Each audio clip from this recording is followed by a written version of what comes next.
Before anything is seen, it is smelled.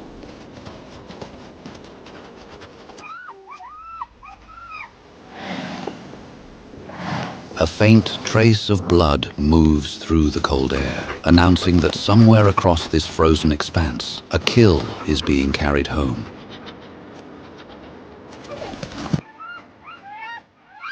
For waiting cubs, it is the promise of life. For others, hidden beyond the snow, it is a signal worth following. At the den, joy arrives before danger does. For the cubs, this is the simple language of survival. Their mother has returned, and with her, life. But in the Arctic, life rarely arrives without being noticed. The scent of blood does more than promise food. It gathers attention. It invites calculation. It turns a private need into something contested. The calculation is over.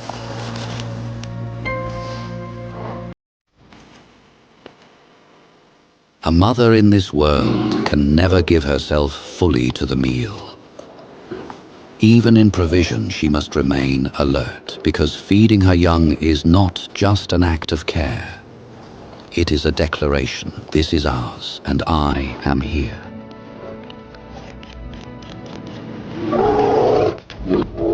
It begins with a single risk, one testing the boundary before the others commit. The cubs understand before anyone teaches them.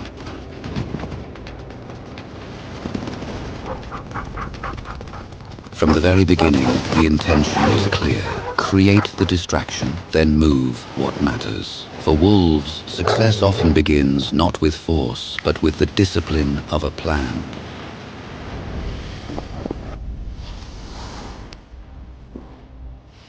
Fixed on what stands before her, she gives herself wholly to the fight. And sometimes, such total commitment can be both a mother's greatest strength and her deepest vulnerability.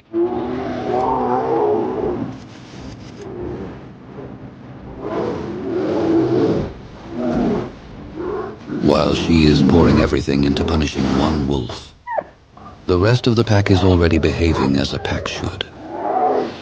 Cold, practical, opportunistic.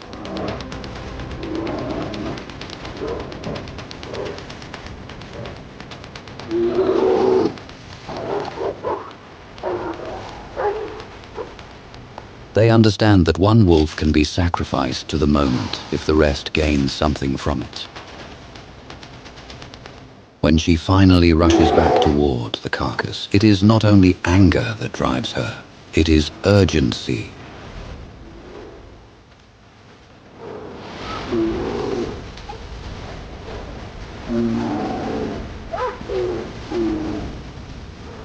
This, too, is part of the plan. The den is not only a place where the cubs can hide, but also a place from which they can be drawn. And once the cub is in their jaws, hesitation disappears. Speed becomes the strategy, distance becomes the defense. A cub's cry. In that instant, the carcass loses its meaning.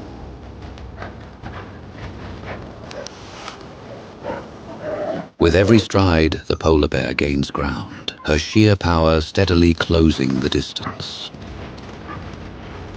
Burdened by the cub in its jaws, the fleeing wolf begins to slow.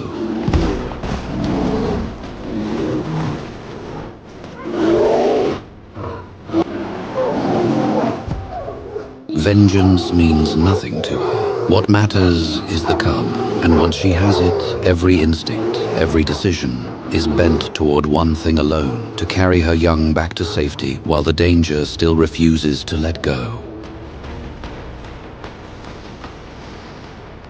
In that brief absence, the pack turns opportunity into advantage. Because in the wild, the most effective strategy is often the one that forces protection in one place, only to claim what is left exposed in another.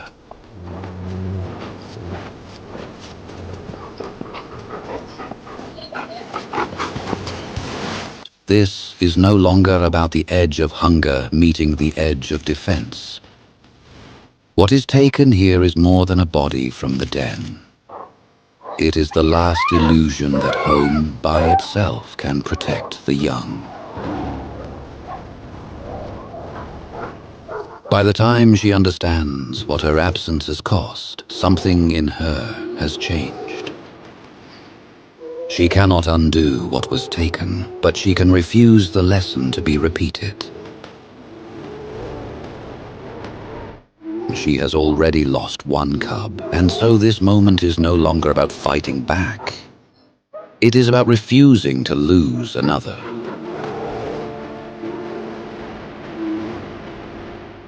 The wolves press forward because they must. She stands her ground because she must. And in that collision, there is no villain, no mercy, only the terrible weight of survival.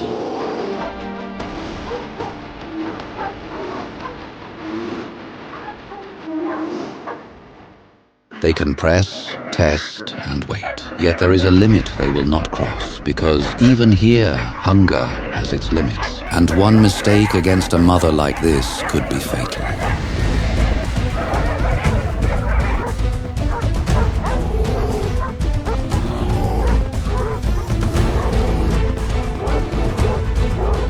She has paid enough already, and now all that remains is the oldest duty in the wild.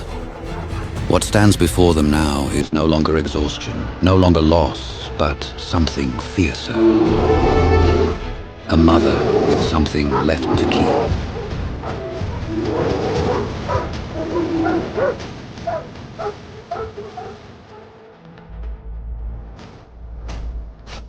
The wild asks for everything, and it offers no promises, only what can be held and what cannot be taken. And sometimes that is enough.